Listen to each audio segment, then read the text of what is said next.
কখনো রাস্তাঘাটে চলার সময় এমন কি হয়েছে জীবনে একটুর জন্য বাচ্চা গেছেন? যাদের যাদের হয়েছে একটু হাত তোলেন। ও বারে সবার এবার হাত নামান।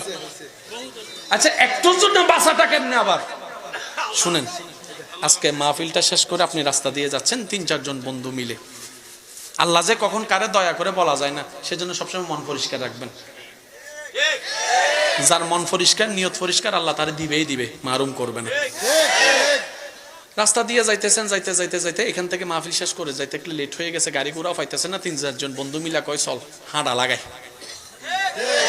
এবার আল্লাহ আল্লাহ জিকির করে করে নাতে রসুল ফরে ফরে আপনারা যাইতেছেন, যাইতে যাইতে হঠাৎ করে রাস্তার মধ্যে দেখলেন দোকানপাট সব বন্ধ। ওই খাম্বা ফিলারের পাশে একজন মুরব্বী দাঁড়ায় আছে, মা অথবা বাবা একজন মুরব্বী। ওনারা দেখে জিজ্ঞেস করলেন, কিও বাবা এখানে দাঁড়ায় রয়েছেন কিত্তো?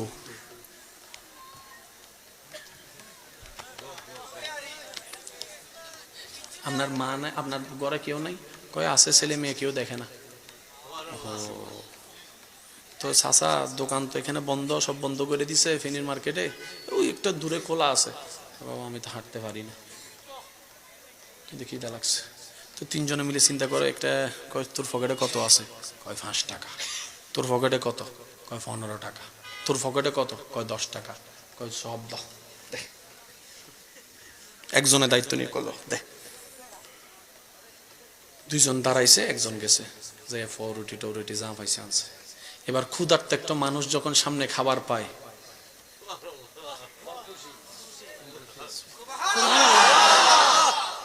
10, 5, 15, 10 কত গেছে? 30 টাকা। 30 টাকা। কিন্তু 30 টাকায় যে হাসিটা আসছে, কোটি টাকা দিল আপনি সেই হাসিটা পাবেন না, পাবেন না। এবার দেখেন আল্লাহর কুদরত। আপনারা তো এগুলো করতেছেন, এলাকার মানুষও নাই, সবাই তো ঘুমাইতেছে, কিন্তু যিনি দেখার উনি তো। 3 জনে টং টং কইরা মুরব্বীরা খাওয়াইয়া ঠাওয়াইয়া কয় যাক একটা ভালো কাজ করছি, মনটাও শান্তি লাগতেছে, কয় চল হাঁটা লাগাই আবার। এদিকে আল্লাহ ফেরেশতারে ডাকতে, এ ফেরেশতা এদিকে আয়, ভাইয়া মনোযোগ। আল্লাহ পাক বললেন, এ ফেরেশতা এই 3 জনের ফাইল আনতো, ফাইল আন। এবার ফাইল নিয়ে গেছে, আপনাদের আমাদের 3টা ফাইল। আল্লাহ কয় তার বিপদ আপদ কি আছে চাও তো? আল্লাহ আগামী কিছুদিন পরে ফেনীর বাজারে সে দাঁড়াইবো, মোবাইল ছিপবো, খেয়াল করতো না, রাস্তা পারাইবো, আরেকটা গাড়ি এসে তারা 3 জনের এমন মারা মারবো, আধা মাইল দূরে যাইয়া পড়বো। শেষ পর্যন্ত তাদেরকে নিয়ে সবাই ফেনী সদরে যাইবো। যাওয়ার পরে ডাক্তারে কইব এটা আমাদের পক্ষে সম্ভব নয়। তারপরে নিয়ে যাবো ঢাকায় নিয়ে যাওয়ার পরে 6 মাস রাখবো, রাখার পরে ওরাও কইব সম্ভব নয়। তারপরে নিয়ে যাব ইন্ডিয়ার মধ্যে, জায়গা জমি যা আছে সব বিক্রি করে প্রায় 60 লক্ষ টাকা খরচ করার পরে মোটামুটি তারা হাঁটতে পারবো। এটা লেখা আছে। আল্লাহ কয় সব কাট, সব কাট, সব কাট। আর একটু জোরে বলেন সুবহানাল্লাহ। এগুলো আপনি আমি কিচ্ছু জানি না, কিন্তু করনেওয়ালা করতেছে, কারণ সবাই ভুলে যায়, তিনি ভুলে না, দয়া করতে বলেন সুবহানাল্লাহ। আল্লাহ কয় সব কাট। আল্লাহ কাটমু মানে? আল্লাহ কয় আমি ইন্নাল্লাহু আলা কুল্লি শাইইন, যা মন চায় তা করব, কাট। সব কাটছে। আল্লাহ এখন কি লিখতাম? কয় এটারে ঘুরে কয় একটুখানি লাগাই দে, একটুখানি, যেন আমার বান্দা বুঝতে পারে আমি তারে বাঁচাইছি, এটাই যেন বুঝতে পারে, একটুখানি লাগাই দে। কেন? as-sadaqatu taraddul bala। নবী বলছেন যত দিবা আল্লাহর নামে তোমার বলা মুসিবত কাটতে থাকবে।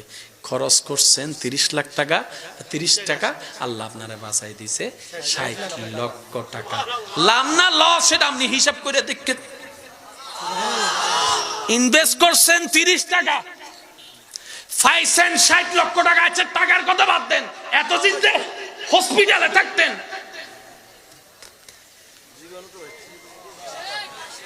সব আল্লাহ বাঁচাই দিয়েছে 30 টাকায়। তা আপনি কি আল্লাহকে এত সস্তা যে 30 টাকায় খুশি হয়?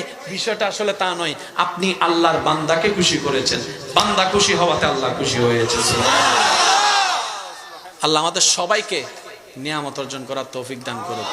আজকের মাহফিলে এসে যারা খুশি তারা একবার বলেন মারহাবা, আরো জোরে বলেন মারহাবা।